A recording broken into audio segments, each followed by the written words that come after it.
Barron's Hideout Podcast. I am your host, Dustin, and we are in for a very special episode because we're reaching our fifth year as a podcast. That date is March 20th, was the day the very first episode for this podcast has been released. And what I wanted to do is kind of go through a little bit of a retrospective or kind of this talking about the show where it all kind of began, what we went through, and up until modern events and who's in the show and who's not in the show, and maybe talk about some things that have happened with the show that kind of changed course for some things. But the first thing I want to do is I just want to say, like, very much thank you to everybody who has tuned into the show, to anybody that I have interviewed, anybody who has came on and guested, um, anybody who commented, liked, subscribed to the show, following us on any kind of social media that we had or have now. It's been such a blast being able to do the show and talk about something that took a long time for me to want to dive into, and that is horror. I've said it many times on this show, and I think right now is going to be probably the 20th or 120th time I've said it on here. But as this being, kind of a full rundown and a huge appreciation and a thank you, to not just we'll have on the show now, but to all the people who tune in every single week, and for those who have stuck with me through the ups and downs, because it's been quite a few. And we'll dive into that a little bit later, but I want to start back at the very beginning before we start doing any of that sappy shit. Is where did this podcast start? Why was it a thing? Okay, so we started in 2021 with my best friend Aaron, who's still my current best friend. We talk almost every single day. We still do things and hang out. But I had a very silly idea because he wanted to really start watching more horror movies and understanding horror movies and different genres and the workings of cinema and how things are made. So I kind of said to him just one random day, I'm just during COVID, the COVID shit. And I said, hey, dude, I know that you really want to start watching horror movies, and I really want to start a podcast. So I was wondering, you want to come on and talk about horror movies like a week? Come over. You could pick a movie, or I could pick a movie, whatever you wanted to do. So we started out, and the very first movie that we did was Edge of the Axe, and it was such a crazy wild card to jump out, because I don't even think I saw the movie before we reviewed it on the show. I think because in the early days, what I would do, we never would really go and make a full list of movies. We did that in like year 2 and year 3, and I kind of abandoned that. I used to lay out my entire year of everything that was going covered in that year, especially if we're looking to have guests on. At this time, obviously, we weren't really thinking about any of that. We were just like, we just want to come on and talk about some horror movies. So started with Edge of the Axe. Obviously, we got to Halloween '78, Butcher Baker, Nightmare Maker. We covered that one. And what I would do, previous to when we were recording, it would be earlier in the week. I'd be like, hey, I'm gonna go on Shudder, and I'm just gonna go through their catalog, and we'll see what's on there because we both had Shudder, and it was convenient for both of us to watch something in the same place. And Shudder was amazing, and they still are, and they're still thriving. So we'd go on there, and I'd pick a movie, and then every Saturday we would come and record. I think at first we did a lot of it virtual, like we would do it through Zoom, and then we eventually started to get together and do them. I'm actually really funny because before all this, I was game streaming, and even during all this, I was game streaming. But this corner, what you guys are seeing right here, where this fucking show started. So it's kind of crazy that everything kind of came full circle because eventually, when my son got a little bit bigger, or he was actually still small. He was maybe like 3 at the time, 3 or 4. And I moved kind of into his room, or took a piece of his room because he wanted to sleep with me and his mom, who I was with at the time. So he wanted to stay in the room that we were in. So I was like, okay, I can kind of utilize a bigger space, invite Aaron over. We can do this in person. COVID was kind of dying down at the time. Um, we'd come on and talk about movies. And we were going for about like a month or so, or maybe even more than that. And then I was very, very into really being super present on social media as much as I possibly can. Aaron would just come on and he would do the show, and I'd take care of everything else: editing, posting, all the stuff out.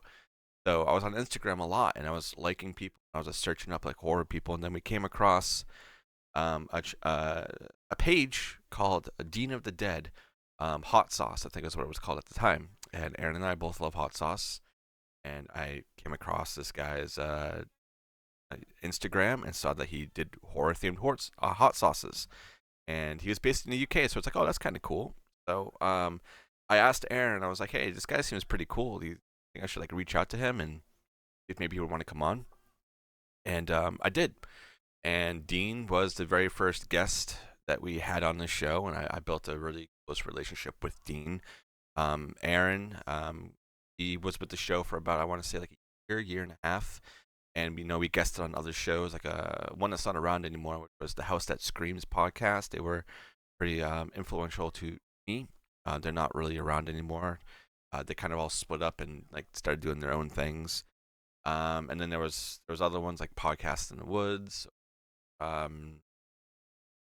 were so many other ones that I friended that slipped my mind now because it's been a long time since I've reached out, or if they're even still a thing. Because I went back and looked at some of the podcasts that I was listening to, or kind of befriended, and they're just not around anymore. So I don't know if his life got busy or whatnot, but you know how it is. Things change over time. Um, so yeah, Dean came on, and we built a very close relationship with him. And throughout the year and a half, Aaron was starting to get a little bit more busier with his professional and personal life, which is obviously completely fine. There's no ill will or anything of him being like, "Hey, dude, I just can't do this anymore." Nothing like that at all. So he's even still to this day, he is still 100% welcome on the show whenever he wants to be, and he can come here or do it virtually, however he wants to do. Aaron is my friend till death, and he's technically the godfather of my son.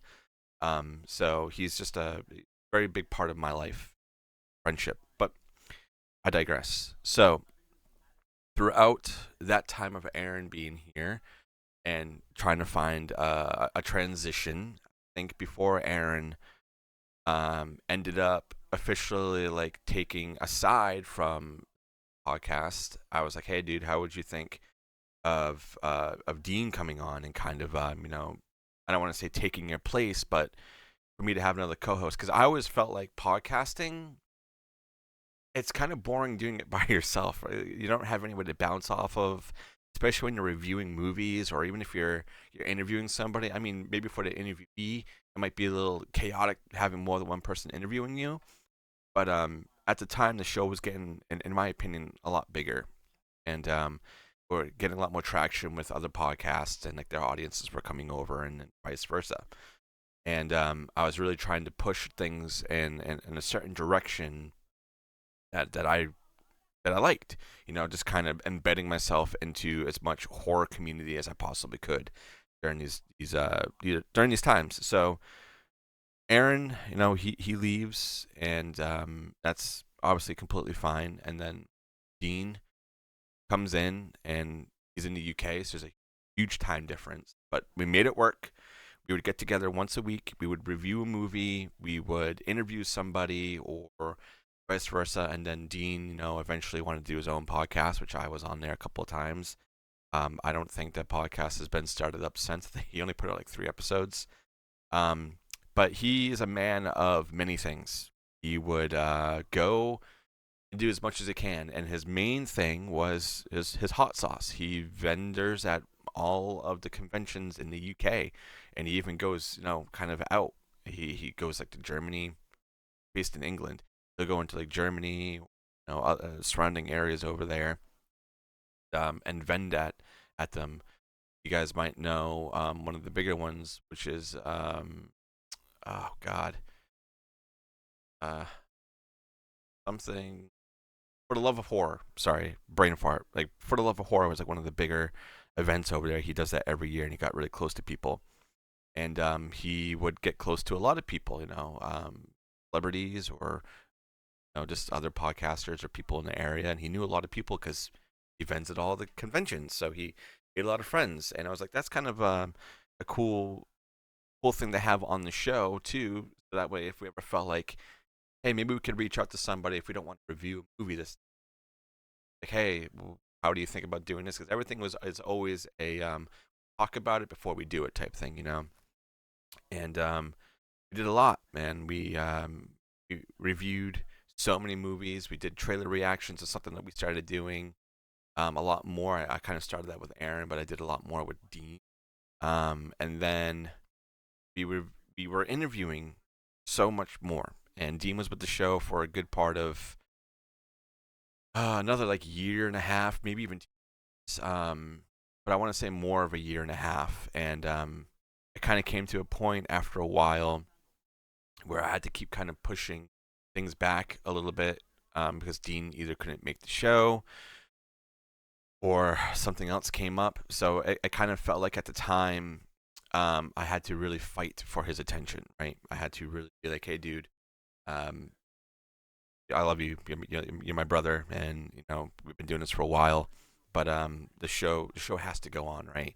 There'd be a lot of times where I have something scheduled or an interview, and come on, and sometimes he wouldn't have watched the movie or whatever to review or to interview somebody, and it would just be kind of whatever kind of questions I had lined up. He would just go and fill in, which I don't like outing people or anything like that. I don't want any kind of ill will or anything like that. I'm just kind of doing like this is kind of a therapy session for me too, because a lot of this has been behind closed doors. Especially with Anna and Big Duh, they know all this stuff, but we haven't really talked about any of this stuff personally. Um, so Dean, sometimes wouldn't be prepared, or would have to move something super late time. Like I would have to, in order to make sure I'm able to be in his time frame, I have to do it kind of late in the day because he's 5 hours ahead. Um, so that was always a thing. And then also at the time, one of the bigger things, while Dean was becoming part of the show and the transition of Aaron leaving, is that Screenbox was a very big up and coming stream and like a streaming platform for you to watch horror movies. And at the time, they were doing Freddy's Nightmares. They had all their Freddy's Nightmares episodes on Screenbox. That's really cool. So I kind of shot my shot and messaged them on Twitter, I think at the time. Said, hey, I run a podcast. I'd love to kind of cover some of the films that you guys are releasing. If that's something you guys want to do, let me know if there's something that's possible. I want to cover as much as I can. So built a relationship with them. I interviewed Brandon Hill, um, some other people. I don't really want to name names or anything like that. But I interviewed them and kind of just had a full layout of what Screenbox is, what are they trying to do, blah blah blah blah, because they were new and they were going up against Shudder. Like it was really just Shudder at the time. Now we have so many. We have Shudder, have Found, by um, Screenbox, obviously, and I think there's like a couple other ones that are now out where you can stream a lot of things, especially horror. I was building a relationship Screenbox, and that entailed a lot. I bit off a lot more than I could do, but I enjoyed a lot of it. That also led to me interviewing a lot of the OG Loser Club cast from the It miniseries because they were putting out the Pennywise documentary. Everybody that was to do with that, and that was a lot of fun. so much fun. Then it led to other interviews, a lot of other movie review exclusive stuff to be able to cover first. And I never ever ask on the show from anybody of like money or anything like that. It's like if you can do it, that's fine. But it's never something that like, we try to force down your throat. Like with our Patreon and stuff, we never want you guys to feel like you have to do that. That's just like a added thing. If you guys want to go above and beyond, want to get things early, and you want to get some extra content, you go over to our Patreon and you get that $2 a month. We keep it pretty low over there. Otherwise, everything is free. We have everything free: audio, video, wherever you guys are, wherever you want to listen to the podcast, we are there. We're free. You don't have to donate or do anything like that. So I've never been someone, even when I'm covering something, to be like, hey, is there any way I can be or something like blah blah blah blah. But we were covering a lot of things, and then one thing I started doing on my own dime, I really wanted to start doing live podcasts. I wanted to host a live, at least Q&A. I wanted to show a movie. I wanted to have a Q&A. I wanted to do it in a theater. And I did it for a year straight. And it cost a lot of money. And at that time, I was doing a lot of Screenbox stuff, and there was a few movies. I was like, hey, this would be kind of cool if I was able to show this on the big screen. This really hasn't been there on the big screen. If I could do that and get like a director or cast and crew out and do a Q&A with that, would that be something Screenbox would be interested in? And they were like, yeah, totally. We can give you a code that you can give to everybody and get like 3 months free or a certain percentage off of their subscription, which I was like, that's pretty cool. I'm not asking for anything in my pocket. I want it for everybody else. But I was doing a lot of this for 2 years, and Dean was a big part of it. Well, Dean essentially had to step out for professional reasons and being a really busy person, and this also sparked me to do another added segment show, because it used to be one episode a week, either be an interview or it would be a movie review. Very rarely was it ever a 2-drop. I was like, I wanted to add a second show to our show, and that was Screenbox Essential.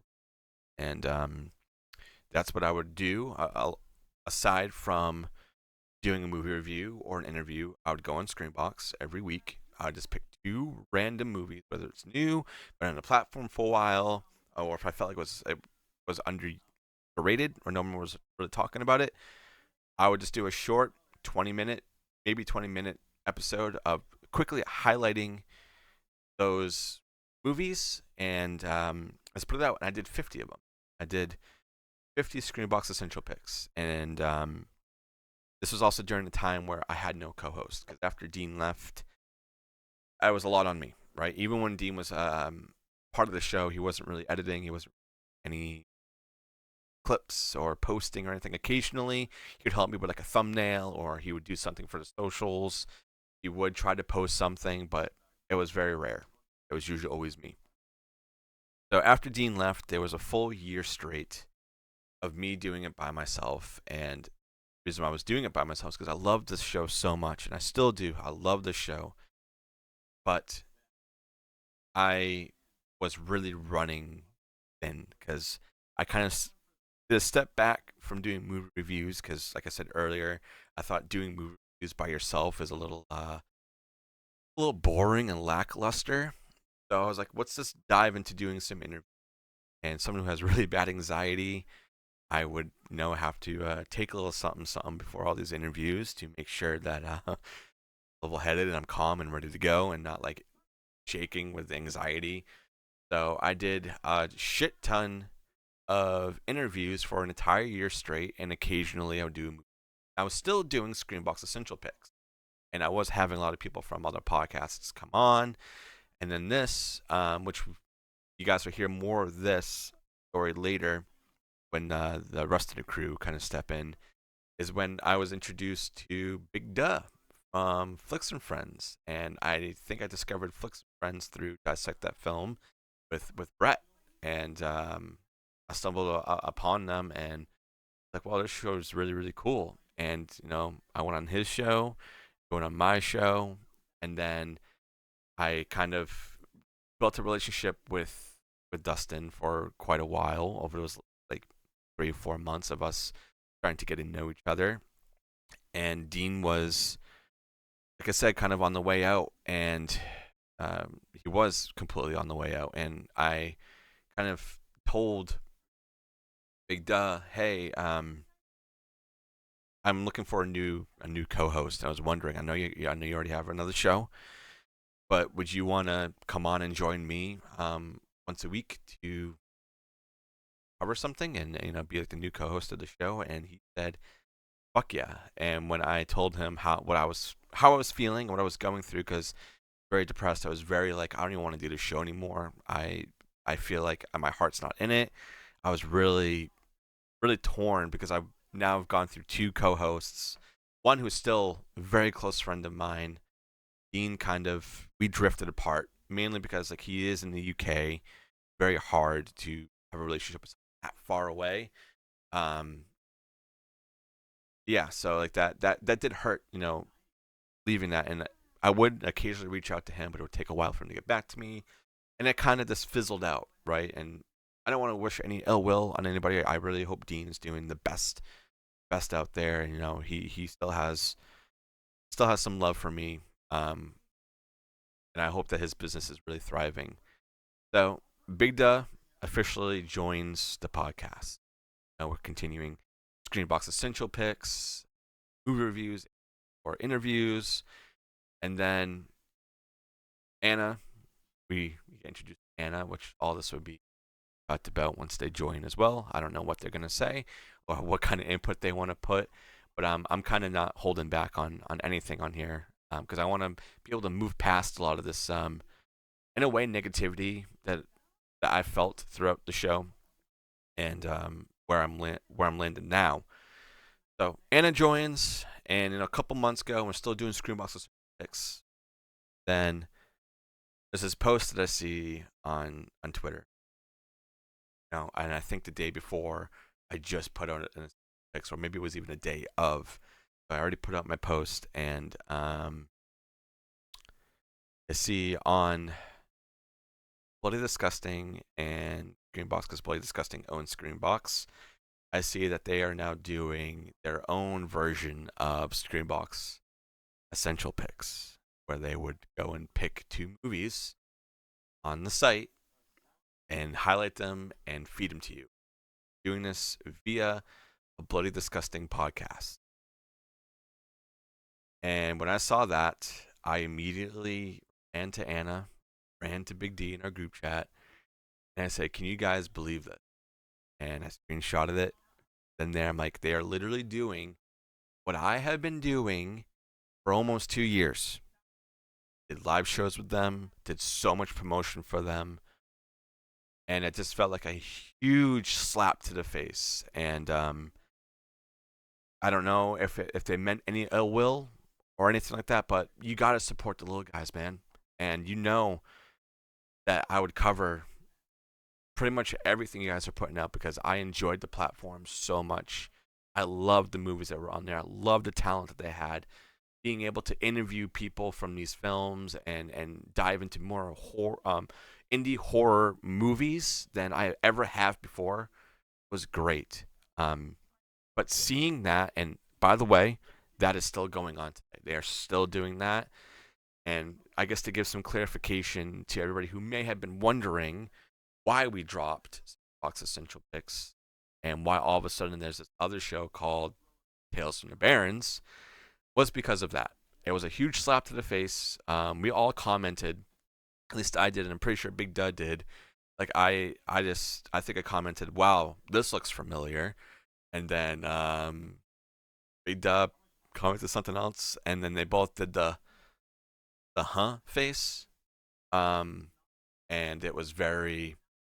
it felt very malicious in a way, the way that they commented things back.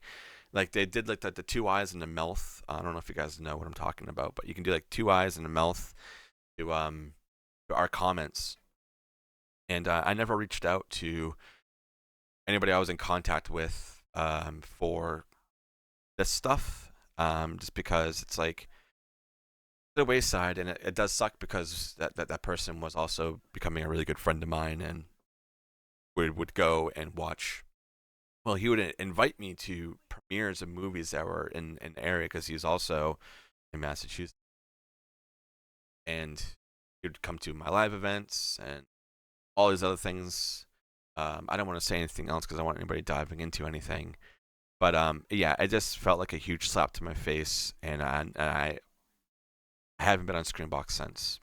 I haven't watched a film on there. I haven't covered a film on there. I haven't even really thought of Screenbox, to be honest. And I think that tore a lot into me of like also kind of dialing back to like how I was feeling without Dean and before Big Doug came on. It was just like everything I do for the show that I love, it kind of just gets ripped away. And like, could I have continued doing Screenbox Essential Picks?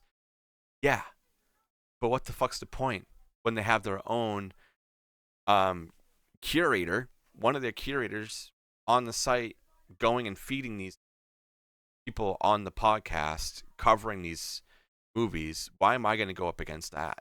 I'm going to be fucking left in the dirt.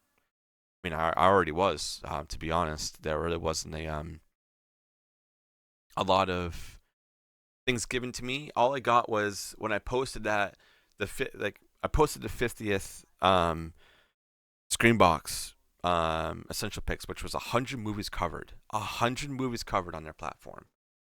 Big platform, but 100 movies out of that. And all I got was, cannot wait for the next 50. I never really was given a code to give to anybody other than the ones who live events. If you guys went to the live events, you guys got a code. You're welcome. But nothing else along the sides of trying to help people get into the platform. And I kind of advocated that because I always said, like, I don't want money, but if there's anything I can do for the audience, for them to be able to get into Greenbox or anything like that, they would just say, wait until we have a promo code, or wait until we announce a promo code and you can put that on your episodes. But nothing like personalized from us to you, which is which I would have loved that. Like, I don't need to be compensated. I want the people who are listening to the show be able to be compensated. I want you guys to have something worthwhile. Like, you're listening to the show. Maybe I covered a film on Screenbox, and you guys went over there like, I just cannot afford another streaming platform. And hey, I can give you like a week or a month free, and you can go and watch these movies that I have covered. You have a whole month or a week to watch some of these, which would have been fucking awesome. But that got kind of ripped away. And then that led to Big Duh having a really cool idea, and he loves anthologies. I love anthologies. Anna does too, but I don't know if she likes them as much as two of us do. And he's like, I would love to cover short films. And I love horror short films. Every time I went to Salem Horror Fest, which is another thing, the show has always covered Salem Horror Fest. We've always been like one of the only shows covering that festival, which is insane because it needs way more love and way more attention than what it gets. So he was like, I would want to start a horror anthology series in a way. I want to cover 3 horror short films, and I want to put it together like it's an anthology. So we did that. That took over the spot of Screenbox Essential Picks. Tales from the Barrens, I'm gonna say, is way fucking better than Screenbox Essential Picks. You know what? I will wish Screenbox and the crew over there well, but don't ever reach out and think that I'm going to do anything, because I'm not. And the crew over here are also not. Because how I feel, how they feel. So you lost someone that could do a lot for you and cover a lot for you, but don't ever fucking come back over here and be like, we have something for you. Because I don't want it. All those gifts that I was sent from Screenbox, those are really cool, but don't ever fucking send them another one over. I'm just going to end up selling it online. So, yeah, that's a little bit of me kind of putting out into the air finally some stuff that was going on in the background of the show. But I don't want any of that to dampen any of the stuff that has came out over the 5 years, because boy, there was so much good shit, and I enjoyed so much. Like just being able to get away from the world for a couple of hours once a week, just talk about horror with a friend, interview somebody that I thought I would never fucking be able to interview in my life. It's a lot of fun, and this show has brought so much to me, so much to my son as well. It's been a great time, and I just want to say a huge thank you to everybody who's been here from the beginning or just tuning in now, because you mean a lot. And going to be a cut here where I'm going introducing the new crew of the Baron's Hideout podcast, and I want you guys all to give them a huge hand and a lot of love, because Anna and Big D have been such a crucial part of the show over the last couple of years that I wouldn't be doing this without them. So thank you to them, and thank you to all the listeners and watchers and supporters of the show, because it means a lot. And yeah, let's go on over to the next section. And for this portion of the, I guess, remembrance and just telling of the 5 years of this podcast, I want to introduce the newest folk. We got Dustin and Anna. Big Duh, you came on, what? It was 2 years ago, right? It was, or was it 1 year? I always forget, man. This August will be 2 years. Because, yeah, if people don't remember, my first bout here, we went through the whole fucking franchise of Halloween. And I'm never going to hear the end of it. well, we had to race the fact that I was going to Japan in October. So it was like, Yeah. there was one day we recorded like 3 movies. And we were just like, why? But it did bring a beloved character to the show. It Oh, did. yeah. It did. Oh, Mikey. And somebody that made Anna fall in love with the show. Yeah, it did. It got cracked me. Fucking Moaning Myers. Man. And then Big Yeah. D going, Dustin, I do not want to be thinking about Moaning Myers clapping cheeks, man. And then little D's just losing it. I laughed so hard. I was like, okay, I like these guys. Yeah. So so here is the question. Like, we have to settle it. Is the jumpsuit tied around his waist?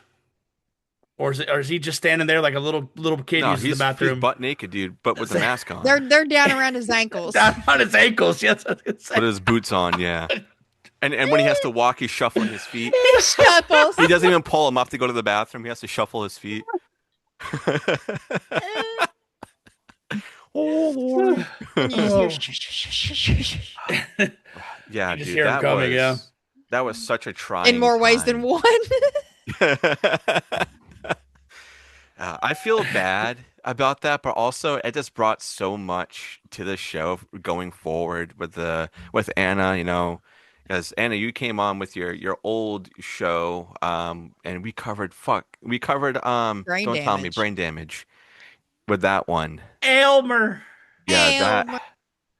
that was a really good one, because I previously covering that one early on in the show, and then revisiting it with fresh eyes and different conversation was really, really fun. But even before that, Big Duh, we were doing so much Screenbox stuff at the time too. Yeah. Which I did dive into all the Screenbox stuff during this, so everything's kind of unleashed at this point. So if you guys have any feelings you want to say about Screenbox, you are full out for it, because this is like a no holds bar really for the show right now, of everything leading up to current day with relationships that we had and what have been broken. But when we stopped doing things for Screenbox, and right before Anna joined on the show, Big Duh had a very cool idea to replace our Screenbox essentials with, what did we replace it with? Tales from the Barrens. Man, like, we, as of this recording, just recorded Tales 32. And we're almost there. We're almost to 100 shorts that we've talked about. And Dustin brought up making relationships with people, like establishing them and keeping them. There are a handful of these people who we have reached out to about covering their short films, who were nice enough to send us screeners of their short films. Yeah. before they even dropped. That's just something we get excited about. It helped. At least I know I've heard it from Anna's mouth and myself that it kind of like rejuvenated our love for film. Yeah. Hmm. Watching these shorts, getting excited about them, and it's great. Like I love short films, except for Heck. Um, Sorry. Not but sorry. I didn't want to speak for you, Anna. But it was like that's just something that you and I Yeah. both have like resonated on, like doing that series where it's like, man, it just makes me love film more now. Mm-hmm.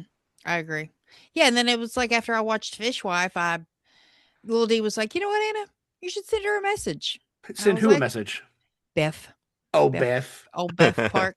Oh, And I was like, you know what? I think I will. And I shot by shot, and she came on. It was the first time Yeah. I'd ever asked somebody for an interview, and they actually agreed. And she was so nice. And then Wild Animal, her new short film came out last year, and she sent us a screener for that. And Yeah. we got to review it spoiler free. I was thinking we needed to go back and spoil yeah. it now.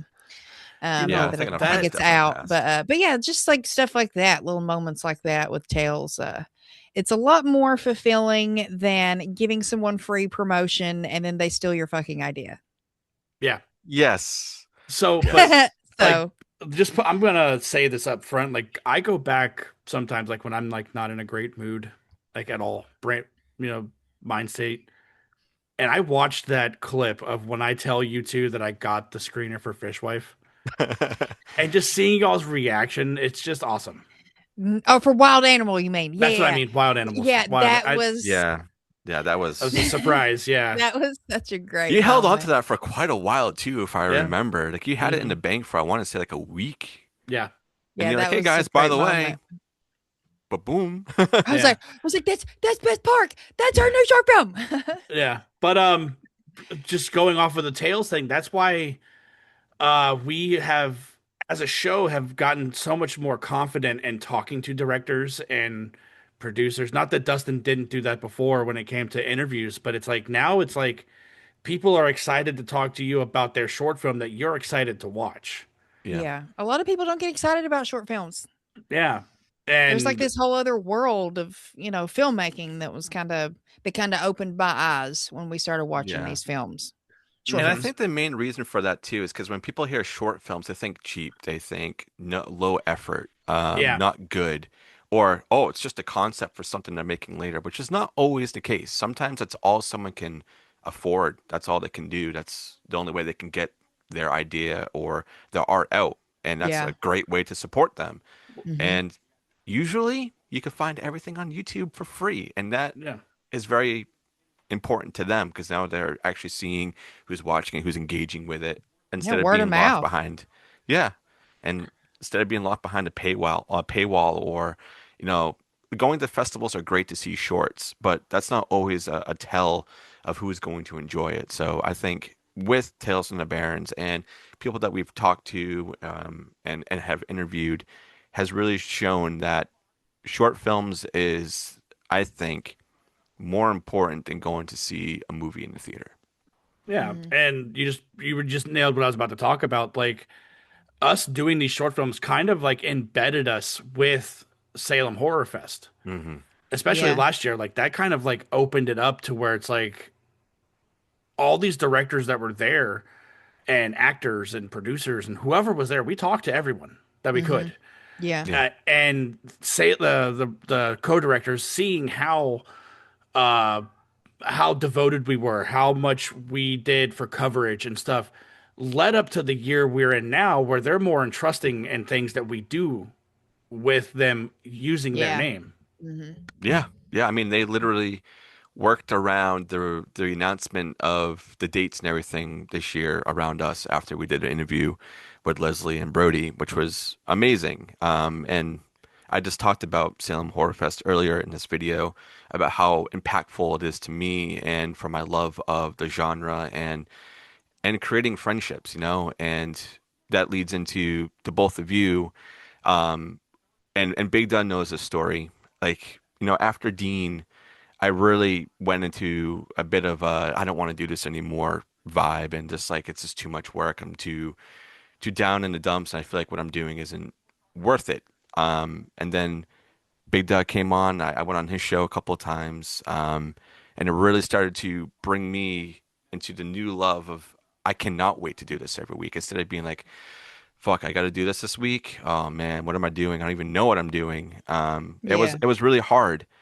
But leading into current day with having my new best friends, my new family members over here, it means a lot. And I really just want to thank the both of you for being on this journey with me and to see how far we can fucking take it. Oh yeah. I need to know, and I'm gonna start with Anna. What has been your favorite movie we've covered? Oh man. You're really gonna ask that, man? Because I have mine. I've had mine for a long time. Hmm. I got to go through what we've covered. I'm doing that right now.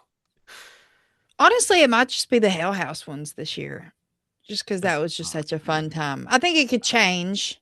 My answer could change like Sure. next year. But then I have, Deadstream. That was a memorable one. That was fun. Oh my! That's my yours? second. That's my second favorite one. Is Deadstream. That's one I'll go back and listen to just to have fun and laugh. Yeah. There's another good Psycho Gourmand's a good one too, with all of us. And movie Ginger. And I have introducing mine. you to the Lord and Savior Psycho Gourmand. that is No. PG. No. Anna Gourmand, can I ask you a question? No. Okay. But what's yours? Oh, the Monster Project. Oh, that one was fun. That movie Man. came up on Tubi the other day. You know what I did? You watched it. I watched that motherfucker. Did you? Dude, that movie is so good. That talk was so good. And then Deadstream Yeah. is just another one. I love that movie. That movie was so much fun. And then of course the Hell House ones. Like the Hell House ones opened up doors that we never would have thought. We just wanted to cover something that we loved. Yeah. You know, it gave Anna a chance to really deep dive down into the lore and write it down and get all of us like enthralled with her storytelling. Mm-hmm. Yeah. And then we met Joe Bandelli. Yeah, that was fun. That was such a great interview. That interview fucking ruled. Yeah. And then Fuck 'em Island. Yeah. Fuck 'em Island, and Danny Bellini got in on all that, and Jared Hacker. Just like people like to shit on social media, man, but it can be a great tool for the little guys who are, and I think it's cool for them too to see us. To see us doing like fun things with the movies they were in and the movie characters they played and just being fun and silly. Like, I think most actors and directors want to see more of that, whether they do or not, But hearing Joe say that he listens to the show. Yeah, that was really fun. I'm like, fuck, man. Dude, you know what I mean? Yeah. That's always like a big like, can you pinch me? Am I dreaming? He listens to us? What? Yeah. Yeah, oh it's my God. crazy. Thanksgiving was a fun episode too. Fucking John Cava. John Cava in my hometown. Kid, you know what? Some fucking Boston lobster. McCarty, what are you doing? You fucking idiot. Speaking of Plymouth, they actually, right now, we're currently in a blizzard. They are nailed with 32 inches of snow. That sucks. Damn. No, thank you. Dustin, what about you? What are some of your favorites? All right. So I have 3, actually maybe 4. Okay. That are very good for me, that I love and I go back and listen to. One is Project Metal Beast. Dustin. Just kidding. No. You guys hurt me so hard. Oh, sorry. No, that was a fun episode because Anna and I think that was when we both like really linked together and we're and Anna also really, I felt like found her spark really around that time of those movies of you coming out a little bit more and being able to feel like you do have a voice here in the show because you do. You are very important around those times. Voice and farts. Yeah. Fuck you. But no, a really big one because I wanted to cover it for so long, and boy, did we have a really funny little thing that Anna made for this was Subspecies. Oh my God, yeah. We cannot forget about fucking Radu sauce. So He's got funny, it. Like, dude. Big D's got it on the mic. I'm going through the episodes right now because I went through a couple of them that were very important. Definitely The Spawn. Terminator. The Terminator. Oh, Terminator was good. Spawn was good too. That because that's just so embedded into my childhood, and that conversation with that episode was great. I love that one so much. What about the rape? Yes, that was going to be my number one. Oh, And was it? yep. And then another one, just because it was so out of left You field. better not say the Munsters. No, no, it's not. Good. It was Don't Look Under the Bed. Oh yeah, Oh, that was okay. fun. That was fun. That was such a like an oddball. Like, hey, let's do some kid horror.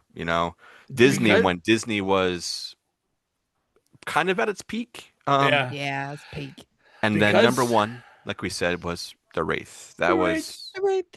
Yeah, I'd never seen that movie till you brought it on here, and I fell in love with it. I went and bought the damn Blu-ray. I loved it so much. yeah, it's great. But there's so many things that we covered. Just thinking that Anna, you've been here a little over a year now, Mm-hmm. I think, and Big Dad, we're coming up to year two, with just how much, not just movies, but engagement on social media, and how much we've really nailed down a format. With me being the one doing literally everything, even when I had all my old co-hosts doing everything, and now having an actual team, friends, and people who love doing this every week.